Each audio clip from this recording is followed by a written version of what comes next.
Sobat Aspirasi, barengan sama Dinda Dirani. Welcome back to Aspirasi Podcast by UB Radio. Di episode kali ini ya, barengan sama teman Dinda yang sebenarnya itu kita seangkatan. Cuman kalau ngomongin soal prestasi udah jauh banget sih ya.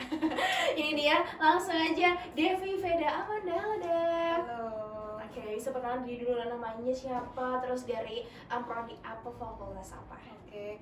Halo Sobat UB Radio, aku Devi Veda Amanda dari Fakultas MIPA, Program Studi Statistika. Oke, berarti kita seangkatan dari dulu ya. Tapi tadi kan udah spill tentang prestasi bahwa Devi ini udah nggak kaleng-kaleng lah soal prestasi. Dilihat dari LinkedIn-nya aja udah banyak banget gitu. Kiranya nih awalnya dulu latar belakang Devi ini ikut atau ngambil statistika tuh apa? Oke, jadi kalau awal mulanya kenapa pilih statistika UB gitu ya? Karena dulu waktu SMA itu emang suka matematika, cuma nggak mau ambil matematika murni karena katanya kalau itu lebih ke rumus gitu-gitulah ya. Terus kalau di statistika di SMA itu kita kan ini ya Din ya, kayak modus median gitu kan. Nah itu kan kayak easy peasy, dan ternyata kalau di statistika yang di universitas itu ternyata sangat-sangat itu sendiri kan lah ya. Iya, ternyata nggak segampang yang di awal. Tapi karena ya emang mungkin suka atau passion ya, jadi bisa bertahan sampai saat ini sih. Oke. Terus emang ada dukungan dari orang tua untuk menjurus ke statistika atau emang yaudah terserah Devi aja pengen jurusan apa? Kalau dari orang tua sebenarnya kayak lebih ke aku sendiri passionnya di apa sih, jadi nggak yang kamu harus ke ini, jadi nggak gitu. Jadi aku terus pertimbangan sama orang tua, aku ngasih pandangan statistika itu gimana, nah itu akhirnya disetujuin. Oh gitu. Nah selama nih di statistika dan sekarang juga si Devi ini fast track sobat aspirasi ya di S2 juga statistika dengan berbagai macam kegiatan, ikut kerja juga nggak sih Dev?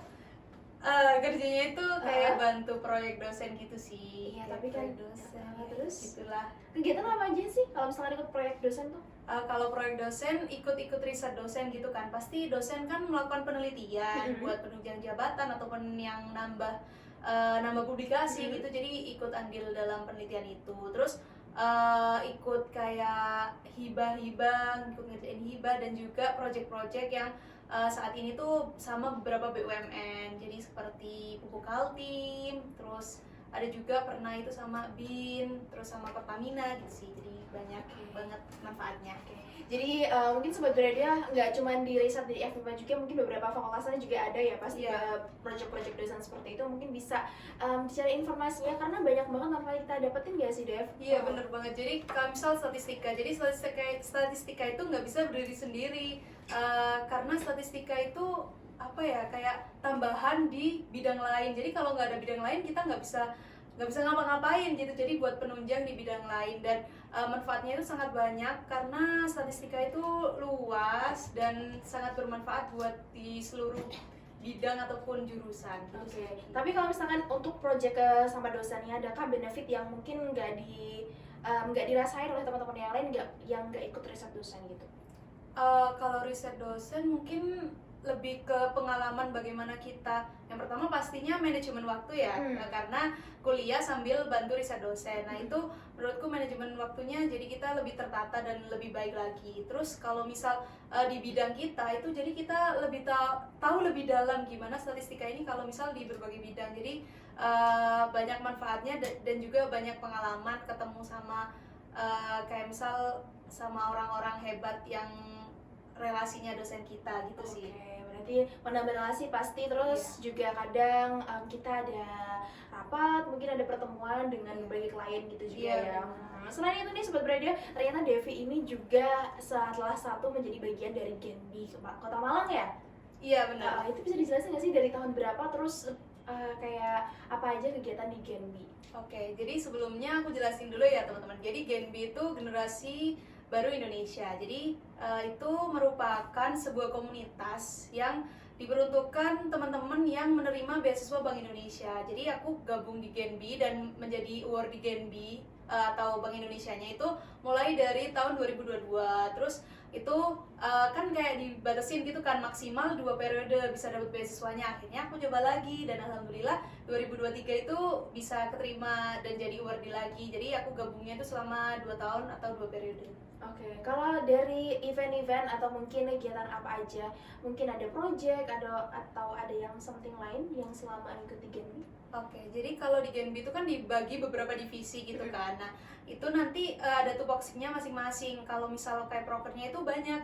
Kayak misal kita prokernya yang lingkungan hidup gitu ya. Nah, itu kita pergi ke pantai. Yang pengalaman aku itu kita ke pantai buat ngebersihin sampah-sampah, terus buat kerja bakti di sana, karena pantai itu sebenarnya kan indah, cuma karena perilaku kita manusia yang sukanya buang sampah sembarangan, akhirnya jadi kayak kalau dipandang mata kurang enak kan. Jadi itu salah satu prokernya di lingkungan hidup. Terus kalau yang di pendidikan itu kita ke sebuah SMA, salah satu SMA swasta di Malang itu buat sosialisasi, karena pasti yang SMA ini kan bingung ya mau kemana gitu, dan mungkin ada beberapa yang terkendala finansial mungkin. Jadi kita semangatin buat banyak kok beasiswa yang ada di universitas itu. Jadi nggak hanya yang harus bayar banyak gitu, tapi banyak beasiswa yang ada di universitas gitu sih. Jadi buat sharing session gitu aja. Oke, berarti Genbi ini sendiri memang dari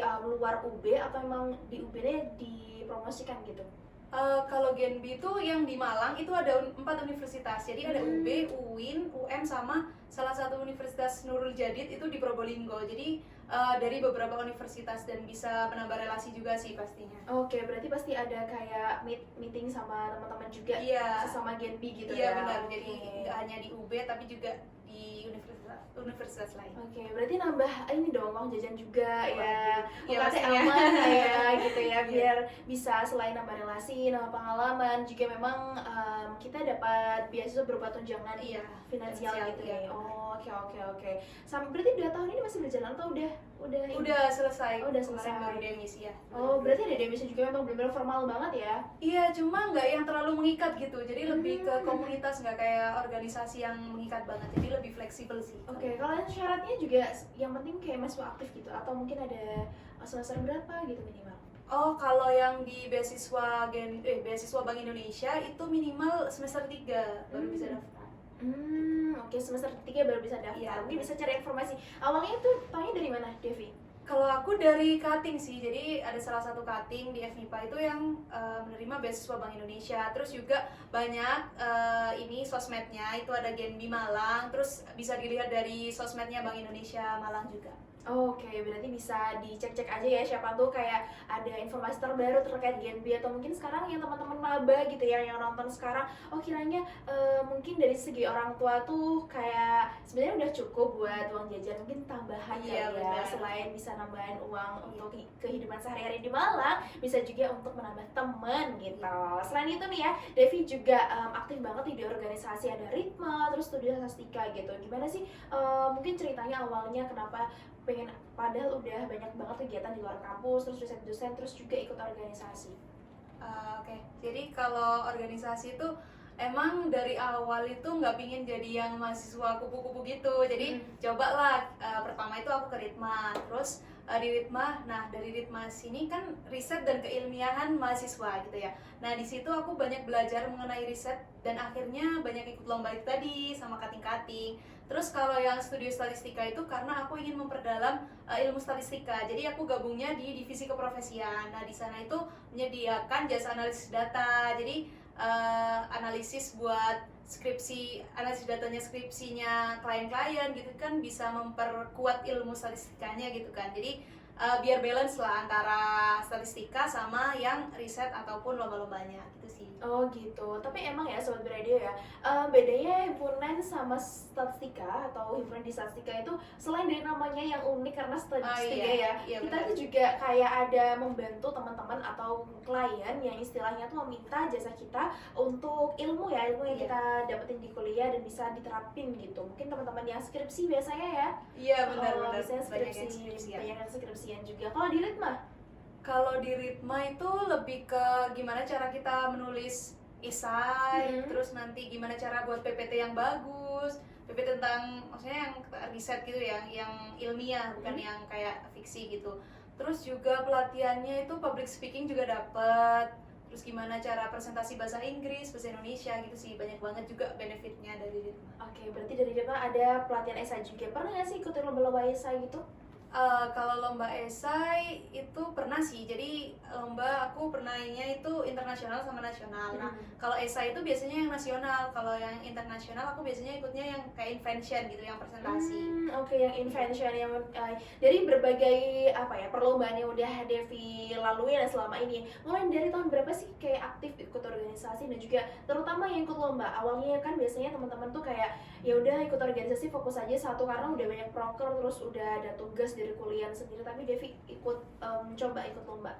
Iya, jadi kalau ikut lomba itu aku mulainya di semester 2. Jadi awalnya itu belajar sama cutting. Jadi lombanya awalnya aku nggak sendirian, karena kalau sendirian kan masih newbie gitu ya, terus bingung mau gimana, kan kebanyakan stuck, terus mau ide apa. Akhirnya aku ngajak ke cutting gitu, ngajak cutting buat aku diajarin gimana sih cara menulis yang bagus, terus gimana cara bikin PPT, terus juga ikut lomba yang pertama, mungkin yang tingkatnya masih rendah gitu, jadi ikut yang nasional dulu. Itu banyak sih, jadi dimulainya itu di semester 2 itu. Jadi semester 2 mulai fokus ikut-ikut lomba yang nasional, terus semakin bertahap ke yang internasional. Oke, kan orang-orang kayak, wih kira keren banget, nasional aja udah keren gitu ya. Biasanya Devi ini juga menjadi kalau nasional ada yang PKM juga nggak sih? Aku pernah ngajuin PKM itu nggak lolos sih, jadi nice try. Tapi kan mencoba karena emang nggak semuanya juga bisa lolos di internal UB ya. Iya. Kalau misalkan yang di nasional yang udah dilaluin Devi, yang udah diikutin lomba apa aja tuh? Kalau selain yang lomba esai yang tadi aku sebutin itu, aku juga pernah dapat pendanaan dari Tanoto. Oh, Tanoto Foundation ya? Iya, jadi dari Tanoto itu semacam kayak PKM gitu. Jadi didanain, terus nanti kita merealisasikan proposal yang telah diusulkan. Jadi itu pernah, kalau pendanaan cuma satu sih. Kalau yang PKM itu cuma sampai di internal aja. Habis itu yang itunya gak lolos ya. Oke, nice try gitu tadi ya. Tapi kan paling nggak kan kita juga mencoba ya daripada nggak mencoba sama sekali kan. Benar. Selama kita menjadi mahasiswa gitu, memanfaatkan apa yang kita dapat sebagai ini ya mahasiswa juga. Kalau yang di internasional tadi tuh banyak tentang invention gitu ya. Kalau aku lihat dari LinkedIn tuh berapa negara sih? Kalau invention biasanya lebih dari 10 negara sih ya yang ikut. Jadi dari berbagai negara gitu.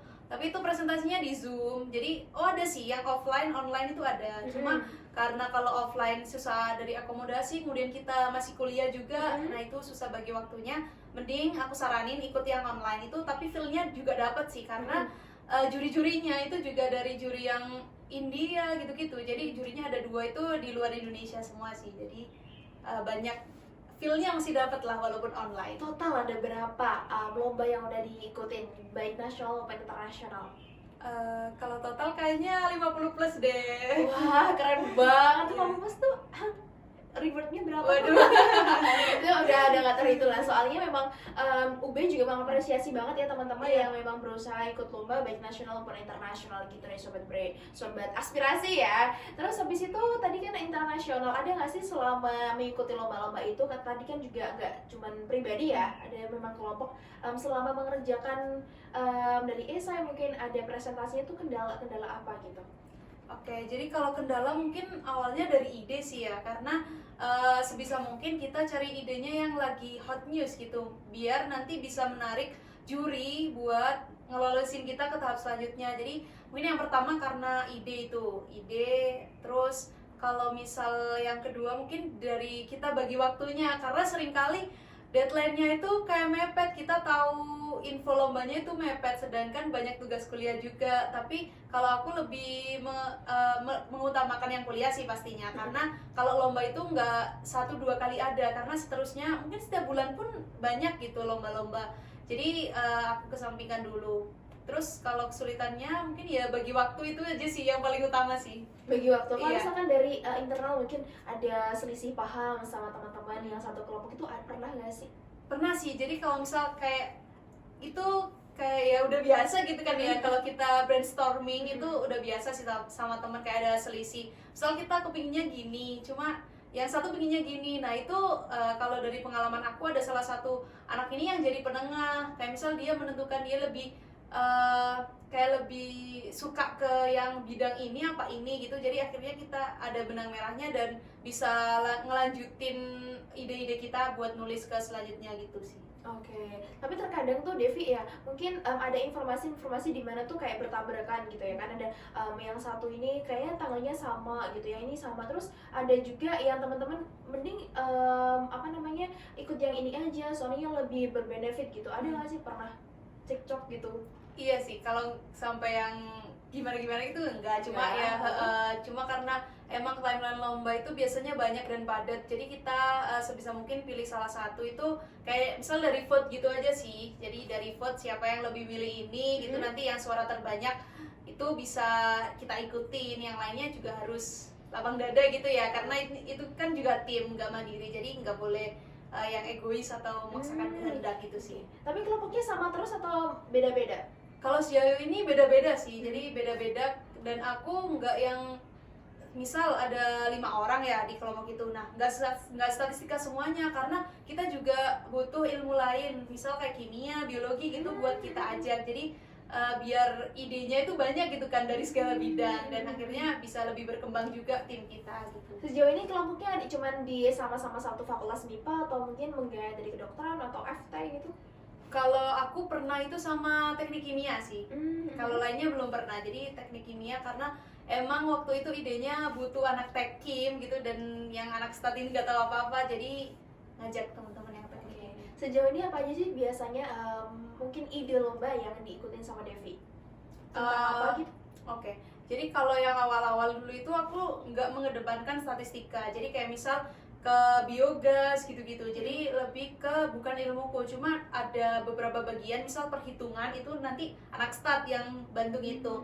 Kalau yang di akhir-akhir ini itu aku lebih ke fokus ke statistika, jadi bagaimana penerapan statistika ke bidang lain. Jadi kayak misal kita ke lomba yang pernah aku ikutin itu judulnya kayak misal kita menganalisis pengaruh kepuasan petani ke loyalitas petani, itu pakainya metodenya statistika, jadi itu lebih mengena mungkin ya ke aku karena itu bidangku gitu sih. Oke, berarti memang selain memang dari bidangnya Devi, kita juga ya sebagai statistika ya, juga sebenarnya dari pertanian juga atau kedokteran dan teknik juga sebenarnya butuh ilmu kita gitu ya. Iya Devi, benar, jadi harus nggak bisa jalan sendiri lah, nggak bisa jalan sendiri, betul. Apalagi tadi informasi aja gitu sobat aspirasi ya, bahwa Devi ini juga punya teman dekat itu juga sama-sama ambisnya gitu ceritanya. Itu gimana sih bisa punya partner yang bukan hanya yang soal mungkin ya bisa dibilang asmara, tapi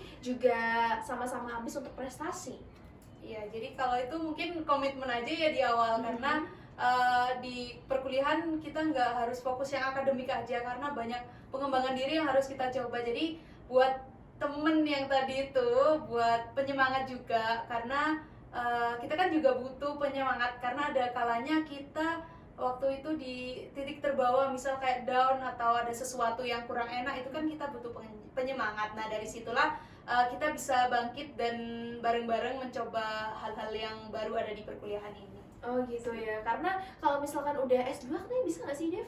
Kayak mengajukan reward gitu? Kalau info terakhir S2 belum bisa sih, jadi teman-teman S1 ini yang maksimalin lah buat ngajuin reward, karena UB banyak sekali, Dinda kan juga ini ya rewardnya. Iya, tapi pasti banyaknya Devi ya, soalnya tuh masih kayak di semester 6 baru tahu, dan memang apa ya, dari segi berkas-berkas juga lumayan butuh effort ya, gitu. Kalau Devi kan udah dari semester 2 pastinya udah master banget ya ngurusin gitu. Kendalanya di berkas ada nggak selama ini? Kalau yang di berkas aman sih, jadi setiap pengajuan itu berkasnya sama teman-teman, jadi disimpan aja berkasnya kayak KTP, terus sertif lomba gitu-gitu itu tetap sama kalau di Siam. Cuma emang banyak, ada 10 berkas mungkin ya yang harus kita kumpulkan. Mungkin kendalanya juga mager ngumpulin berkas-berkas itu. Nah itu ini aja, apa dibayanginnya kita dapat duit gitu kan, jadi semangat buat upload berkasnya gitu Iya. aja sih. Apalagi ya kalau misalkan dari lombanya tuh dapat uang, terus habis itu dapat sertifikat dan berbagai berkas yang kita untuk diupload di SIAM. SIAM itu kan kayak sistem gitu kan, Iya. sistemnya di UB untuk mengajukan prestasi. Jadi apalagi manfaatnya kalau di lombanya tuh dapat, di reward dari UB-nya juga dapat itu, jadi 2 gitu. Tapi sejauh ini double ya. Sejauh ini double gitu nggak sih, Dev? Atau memang ya dari UB gitu?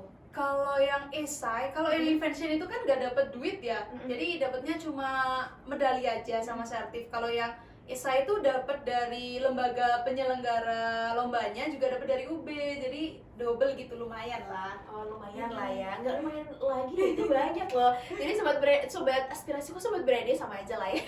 Ya mungkin bisa dikasih tahu nih motivasi seperti apa mungkin sebagai anak maba gitu ya bagi di Universitas Brawijaya, yang memang Universitas Brawijaya memberikan fasilitas dan juga apa ya banyak banget reward yang dikasihkan dan dihargai gitu kalau misalkan kamu mengikuti berbagai lomba. Mungkin bisa dikasih tahu nih Devi.